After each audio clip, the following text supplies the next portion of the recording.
Lecture du livre du prophète Joël. Maintenant, oracle du Seigneur, revenez à moi de tout votre cœur, dans le jeûne, les larmes et le deuil.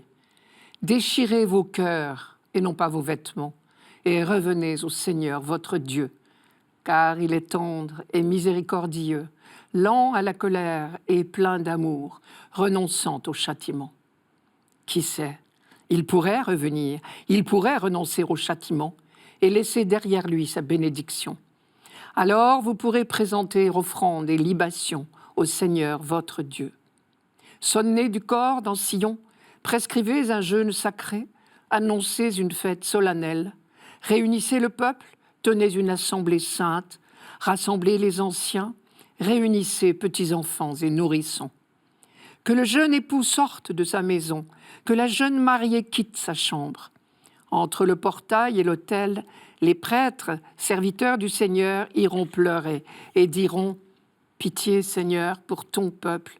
N'expose pas ceux qui t'appartiennent à l'insulte et aux moqueries des païens. Faudra-t-il qu'on dise « Où donc est leur Dieu ?» Et le Seigneur s'est ému en faveur de son pays. Il a eu pitié de son peuple. Le livre du prophète Joël est très court. Il comporte en tout 73 versets, j'ai compté, répartis en 4 chapitres. On le situe généralement vers l'an 600 avant Jésus-Christ, c'est-à-dire juste avant l'exil à Babylone. 3 thèmes s'entremêlent constamment. La perspective de fléaux terrifiants, dont on ne sait pas s'ils sont réels ou supposés, des appels vibrants au jeûne et à la conversion, et enfin l'annonce du salut accordé par Dieu. Et c'est le 2e thème qui nous est proposé ici, pour l'entrée en carême. L'appel à la conversion débute de manière très solennelle par la formule « parole du Seigneur », qui, comme toujours chez les prophètes, invite à prendre très au sérieux ce qui va suivre. Et ce qui suit, c'est le mot « revenez », qui est le grand mot du langage pénitentiel. Dieu dit à son peuple « revenez vers moi ». Et le peuple supplie son Dieu « reviens », c'est-à-dire « accorde-nous ton pardon ». Ce retour vers Dieu doit se faire dans le jeûne, les larmes et le deuil. C'est là encore une expression consacrée. Mais les prophètes ont toujours appris au peuple à ne pas se contenter de manifestations extérieures, et Joël n'y manque pas.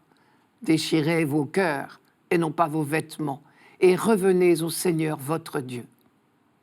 Déjà, le premier Isaïe insistait, je cite, « Vos solennités, je les déteste, dit Dieu, elles me sont un fardeau, je suis las de les supporter.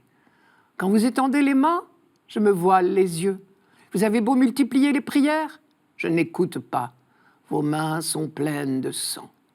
Lavez-vous, purifiez-vous, ôtez de ma vue vos actions mauvaises, cessez de faire le mal, apprenez à faire le bien, recherchez la justice. » Et le psaume 50 exprime dans une image particulièrement suggestive ce qu'est la véritable conversion, lorsqu'il affirme « Le sacrifice qui plaît à Dieu, c'est un esprit brisé. Tu ne repousses pas, ô mon Dieu, un cœur brisé et broyé. » Et ceux qui ont lu Ézéchiel savent ce que veut dire ici le psalmiste. Il faut briser nos cœurs de pierre pour qu'apparaisse enfin le cœur de chair. Joël est bien dans cette ligne quand il dit « déchirez vos cœurs et non pas vos vêtements ». Tous ces efforts de jeûne et de conversion avaient pour but, apparemment sous la plume de Joël, d'échapper à un châtiment mérité.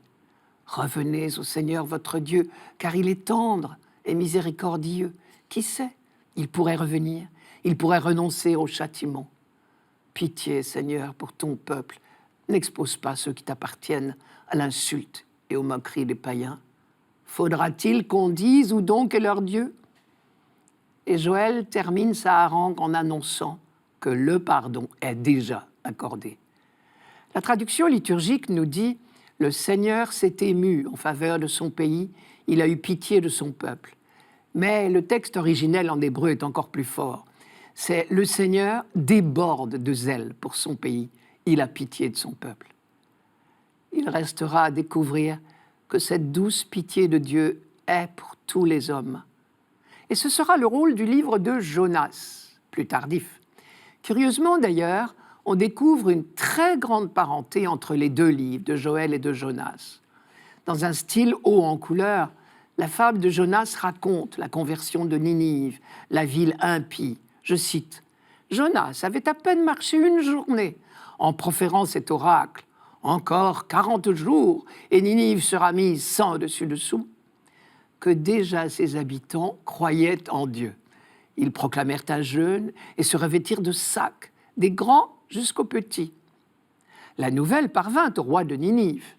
Il se leva de son trône, fit glisser sa robe royale, se couvrit d'un sac, s'assit sur la cendre, proclama l'état d'alerte et fit annoncer dans Ninive, par décret du roi et de son gouvernement, interdiction est faite aux hommes et aux bêtes, aux gros et aux petits bétails, de goûter à quoi que ce soit.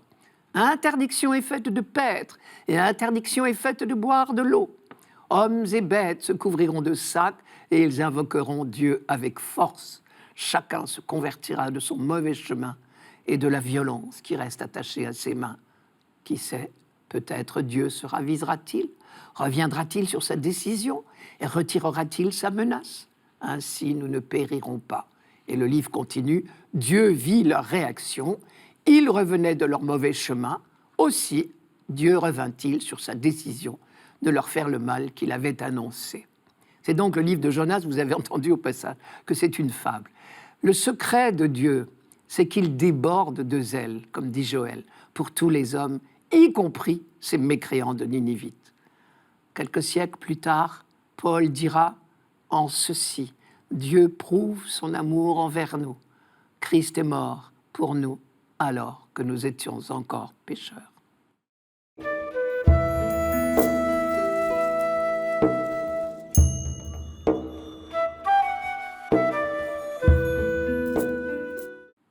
Psaume 50. Pitié pour moi, mon Dieu, dans ton amour. Selon ta grande miséricorde, efface mon péché. Lave-moi tout entier de ma faute, purifie-moi de mon offense. Oui, je connais mon péché, ma faute est toujours devant moi. Contre toi et toi seul, j'ai péché. Ce qui est mal à tes yeux, je l'ai fait. Crée en moi un cœur pur, ô mon Dieu. Renouvelle et raffermis au fond de moi mon esprit. Ne me chasse pas loin de ta face, ne me reprends pas ton Esprit Saint. Rends-moi la joie d'être sauvé, que l'Esprit généreux me soutienne. Seigneur, ouvre mes lèvres et ma bouche annoncera ta louange. Pitié pour moi, mon Dieu, dans ton amour. Selon ta grande miséricorde, efface mon péché. Lave-moi tout entier de ma faute. Purifie-moi de mon offense. Le peuple d'Israël est en pleine célébration pénitentielle au temple de Jérusalem. Il se reconnaît pécheur, mais il sait aussi l'inépuisable miséricorde de Dieu. Et d'ailleurs, s'il est réuni pour demander pardon, c'est parce qu'il sait d'avance que le pardon est déjà accordé. Cela avait été, rappelez-vous, la grande découverte du roi David. David avait fait venir au palais sa jolie voisine, Bethsabée. Au passage, il ne faut pas oublier de préciser qu'elle était mariée avec un officier, Uri, qui était à ce moment-là en campagne. C'est d'ailleurs bien grâce à son absence que David avait pu convoquer la jeune femme au palais. Quelques jours plus tard, Bethsabée avait fait dire à David qu'elle attendait un enfant de lui. Et à ce moment-là, David avait organisé la mort au champ d'honneur du mari trompé pour pouvoir s'approprier définitivement sa femme et l'enfant qu'elle portait. Or, et c'est là l'inattendu de Dieu, quand le prophète Nathan était allé trouver David, il n'avait pas d'abord cherché à obtenir de lui une parole de repentir. Il avait commencé par lui rappeler tous les dons de Dieu et lui annoncer le pardon, avant même que David ait eu le temps de faire le moindre aveu. Nathan lui avait dit en substance, « Regarde tout ce que Dieu t'a donné. Eh bien, sais-tu, il est prêt à te donner encore tout ce que tu voudras. » Et 1000 fois au cours de son histoire, Israël a pu vérifier que Dieu est vraiment le Seigneur miséricordieux et bienveillant, lent à la colère, plein de fidélité et de loyauté, selon la révélation qu'il avait accordée à Moïse dans le désert. Les prophètes, eux aussi, ont répercuté cette annonce. Et les quelques versets du psaume que nous venons d'entendre sont pleins de ces découvertes d'Isaïe et d'Ézéchiel. Isaïe, par exemple. « Moi, Dieu, je suis tel que j'efface par égard pour moi tes révoltes, que je ne garde pas tes fautes en mémoire. » Cette annonce de la gratuité du pardon de Dieu nous surprend parfois. Cela paraît trop beau peut-être. Pour certains même, cela semble injuste. Si tout est pardonnable, à quoi bon faire des efforts? C'est oublier un peu vite peut-être que nous avons tous, sans exception, besoin de la miséricorde de Dieu. Ne nous en plaignons donc pas. Et ne nous étonnons pas que Dieu nous surprenne, puisque, comme dit Isaïe, les pensées de Dieu ne sont pas nos pensées. Et justement, Isaïe précise que c'est en matière de pardon que Dieu nous surprend le plus. Cela nous renvoie à la phrase de Jésus dans la parabole des ouvriers de la 11e heure. Je cite, « Ne m'est-il pas permis de faire ce que je veux de mon bien? Ou alors ton œil est-il mauvais parce que je suis bon ?» C'est dans l'évangile de Matthieu, chapitre 20. On peut penser également à la parabole de l'enfant prodigue chez saint Luc. Lorsqu'il revient chez son père, pour des motifs pourtant pas très nobles, Jésus met sur ses lèvres une phrase du psaume 50. « Contre toi et toi seul j'ai péché. » Et cette simple phrase renoue le lien que le jeune homme ingrat avait cassé. Face à cette annonce, toujours nouvelle, renouvelée, de la miséricorde de Dieu, le peuple d'Israël, parce que c'est lui qui parle ici, comme dans tous les psaumes, se reconnaît pécheur. L'aveu n'est pas détaillé. Il ne l'est jamais dans les psaumes de pénitence. Mais le plus important est dit dans cette supplication. « Pitié pour moi, mon Dieu, dans ton amour. Selon ta grande miséricorde, efface mon péché. » Et Dieu, qui est toute miséricorde, c'est-à-dire comme aimanté par la misère, n'attend rien d'autre que cette simple reconnaissance de notre pauvreté. Vous savez d'ailleurs que le mot « pitié » est de la même racine que le mot « aumône ». Littéralement, nous sommes des mendiants devant Dieu. Alors, il nous reste deux choses à faire. Tout d'abord, remercier tout simplement pour ce pardon accordé en permanence. La louange que le peuple d'Israël adresse à son Dieu, c'est sa reconnaissance pour les bontés de Dieu dont il a été comblé depuis le début de son histoire. Ce qui montre bien que la prière la plus importante dans une célébration pénitentielle, c'est la parole de reconnaissance des dons et des pardons de Dieu. Il faut commencer par le contempler lui, et ensuite seulement, cette contemplation nous ayant révélé le décalage entre lui et nous pouvons nous reconnaître pécheurs. Notre rituel de la réconciliation le dit bien dans son introduction. Je cite le rituel. « Nous confessons l'amour de Dieu en même temps que notre péché. » Et le chant de reconnaissance jaillira tout seul de nos lèvres. Il suffit de laisser Dieu nous ouvrir le cœur. « Seigneur, ouvre mes lèvres et ma bouche annoncera ta louange. » Certains ont reconnu ici la première phrase de la liturgie des heures, chaque matin, qui est tirée de ce psaume 50. À elle seule, elle est toute une leçon. La louange, la reconnaissance ne peuvent naître en nous que si Dieu ouvre nos cœurs et nos lèvres. Deuxième chose à faire, et que Dieu attend de nous, pardonner à notre tour, sans délai ni condition. Et c'est tout un programme.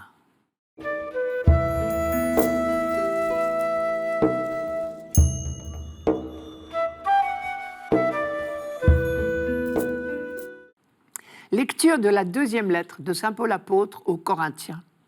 Frères, nous sommes les ambassadeurs du Christ, et par nous, c'est Dieu lui-même qui lance un appel.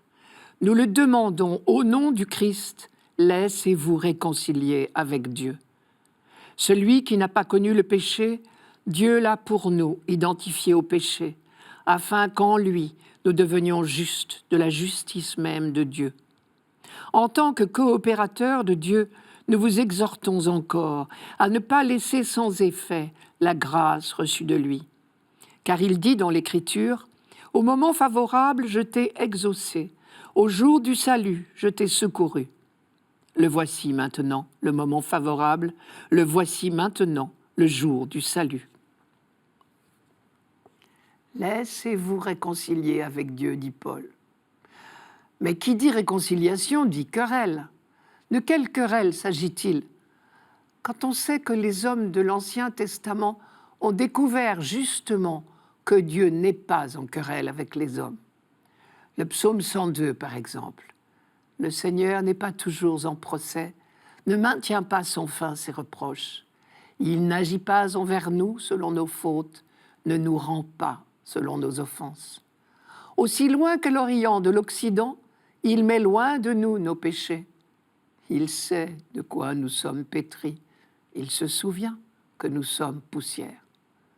Ou encore Isaïe, que le méchant abandonne son chemin et l'homme malfaisant ses pensées, qu'il retourne vers le Seigneur, qui lui manifestera sa tendresse, vers notre Dieu qui pardonne abondamment.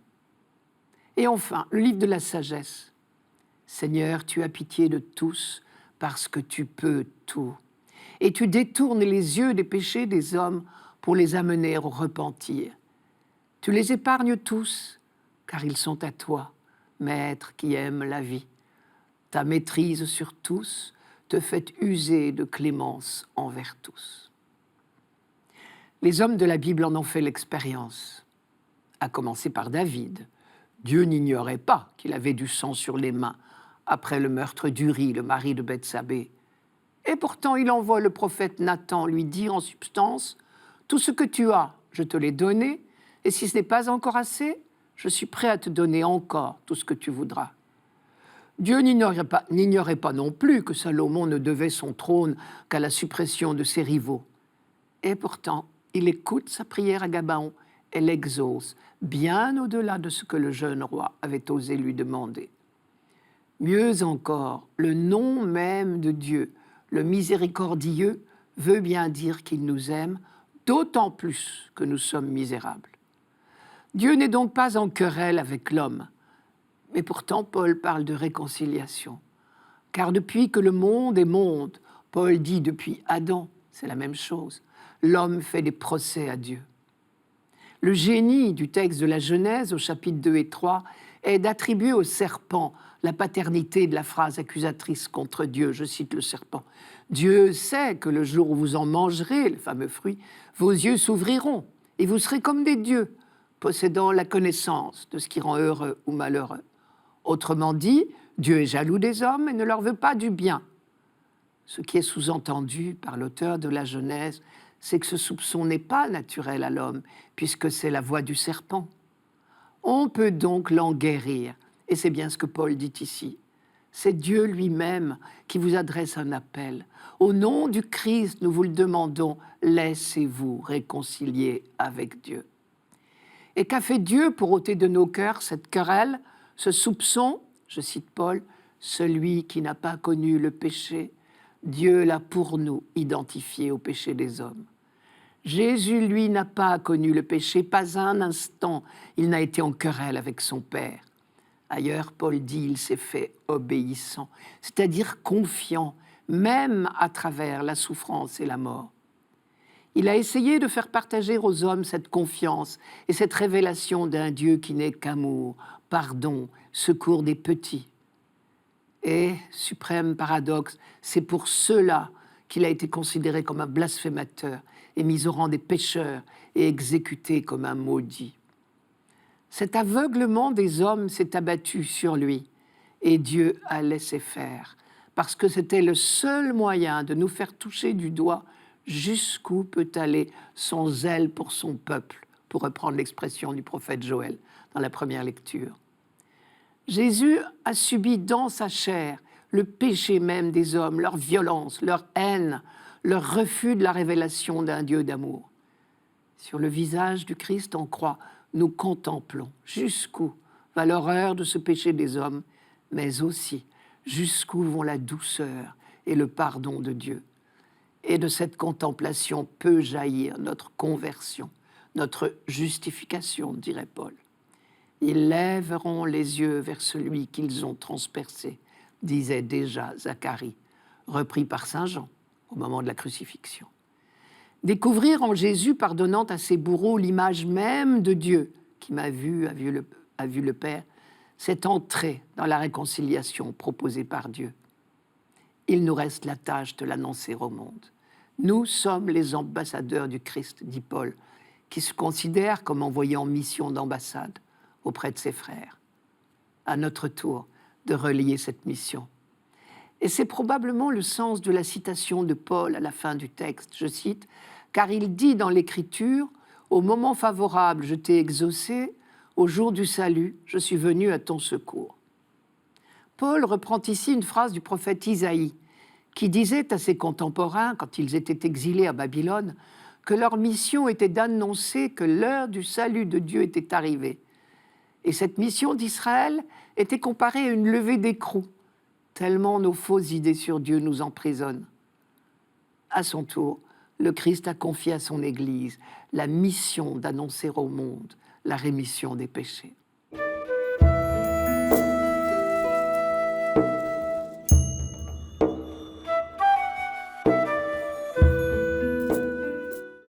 Évangile de Jésus-Christ selon saint Matthieu. En ce temps-là, Jésus disait à ses disciples, « Ce que vous faites pour devenir des justes, évitez de l'accomplir devant les hommes pour vous faire remarquer. Sinon, il n'y a pas de récompense pour vous auprès de votre Père qui est aux cieux. Ainsi, quand tu fais l'aumône, ne fais pas sonner la trompette devant toi, comme les hypocrites qui se donnent en spectacle dans les synagogues et dans les rues pour obtenir la gloire qui vient des hommes. Amen, je vous le déclare, ceux-là ont reçu leur récompense. Mais toi, quand tu fais l'aumône, que ta main gauche ignore ce que fait ta main droite, afin que ton aumône reste dans le secret. Ton Père qui voit dans le secret te le rendra. Et quand vous priez, ne soyez pas comme les hypocrites. Ils aiment à se tenir debout dans les synagogues et au carrefour pour bien se montrer aux hommes quand ils prient. Amen, je vous le déclare, ceux-là ont reçu leur récompense. Mais toi, quand tu pries, retire-toi dans ta pièce la plus retirée, ferme la porte et prie ton Père qui est présent dans le secret. Ton Père qui voit dans le secret te le rendra. Et quand vous jeûnez, ne prenez pas un air abattu comme les hypocrites. Ils prennent une mine défaite pour bien montrer aux hommes qu'ils jeûnent. Amen, je vous le déclare, ceux-là ont reçu leur récompense. Mais toi, quand tu jeûnes, parfume-toi la tête et lave-toi le visage. Ainsi ton jeûne ne sera pas connu des hommes, mais seulement de ton Père, qui est présent au plus secret. Ton Père, qui voit au plus secret, te le rendra. Nous avons là 2 petits extraits du discours sur la montagne qui occupent l'ensemble des chapitres 5 à 7 de saint Matthieu. Tout le discours est articulé autour d'un noyau central qui est le Notre Père. Et c'est cette prière qui donne sens à tout le reste. Les recommandations que nous lisons aujourd'hui ne sont donc pas seulement des conseils d'ordre moral. Il y va du sens même de la foi. Toutes nos démarches s'enracinent dans cette découverte que Dieu est Père. Ainsi, prière, aumône et jeûne sont notre chemin pour nous rapprocher du Dieu Père.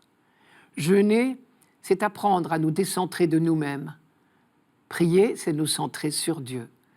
Faire l'aumône, c'est nous centrer sur nos frères. Par 3 fois, Jésus reprend des formulations semblables, qui ont l'air polémiques. Ne soyez pas comme ceux qui se donnent en spectacle. Il faut avoir en tête la très grande importance des attitudes religieuses dans la société juive de l'époque, avec le risque inévitable d'attacher trop de prix aux manifestations extérieures. Et sans doute, certains personnages en vue n'y échappaient-ils pas. Ainsi, parfois, Matthieu a-t-il retenu les reproches de Jésus à ceux qui s'attachaient plus à la longueur de leur frange qu'à la miséricorde et à la fidélité. Ici, au contraire, Jésus invite ses disciples à une opération vérité. Si vous voulez vivre comme des justes, évitez d'agir devant les hommes pour vous faire remarquer. La justice, c'était le grand souci des croyants. Et si Jésus cite la recherche de la justice à 2 reprises dans les Béatitudes, dans ce même discours, c'est parce que ce mot, cette soif, était familier à ses auditeurs. Je cite, « Heureux ceux qui ont faim et soif de la justice, ils seront rassasiés.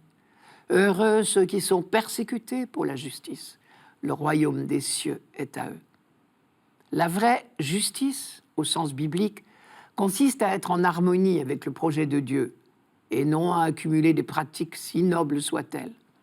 La fameuse phrase du livre de la Genèse, « Abraham eut foi dans le Seigneur et pour cela, le Seigneur le considéra comme juste », nous a appris que la justice est d'abord justesse, au sens d'un instrument de musique, accord profond avec la volonté de Dieu. Ainsi, les trois pratiques, prière, jeûne, aumône, sont-elles des chemins de justice. Par la prière, nous laissons Dieu nous ajuster à son projet. Nous disons que ton nom soit sanctifié, que ton règne vienne, que ta volonté soit faite sur la terre comme au ciel. Et nous attendons de lui qu'il nous enseigne les vrais besoins du royaume. Jésus fait précéder l'apprentissage du Notre Père de cette autre recommandation. Quand vous priez, ne rabâchez pas comme les païens, car votre Père sait ce dont vous avez besoin avant que vous le lui demandiez. Le jeûne, lui, est bien dans la même ligne. Cessant de poursuivre ce que nous croyons nécessaire à notre bonheur et qui risque peu à peu de nous accaparer, nous apprenons la liberté et recherchons les véritables priorités, car l'homme ne vit pas seulement de pain, mais de toute parole qui sort de la bouche de Dieu, disait Jésus en jeûnant lui-même. Quant à l'aumône, elle est le fruit de notre ajustement à la volonté de Dieu, puisqu'elle fait de nous des miséricordieux. Le mot aumône est de la même famille que eleison. Faire l'aumône, c'est ouvrir nos cœurs à la pitié, car Dieu veut le bonheur de tous ses enfants. La justice, au sens de l'harmonie avec lui, comporte donc inévitablement une dimension de justice sociale. La parabole du jugement dernier, dans le même évangile de Matthieu, le confirme. « Venez, les bénis de mon Père, car j'ai eu faim et vous m'avez donné à manger, et les justes s'en iront à la vie éternelle. » Les conduites que Jésus fustige, ne soyez pas comme ceux qui se donnent en spectacle, vont à l'inverse. Elles sont une manière subtile de rester centrées sur nous. Le drame, c'est qu'elles ferment notre cœur à l'action transformante de l'esprit. Nous resterons avec notre suffisance et notre pauvreté.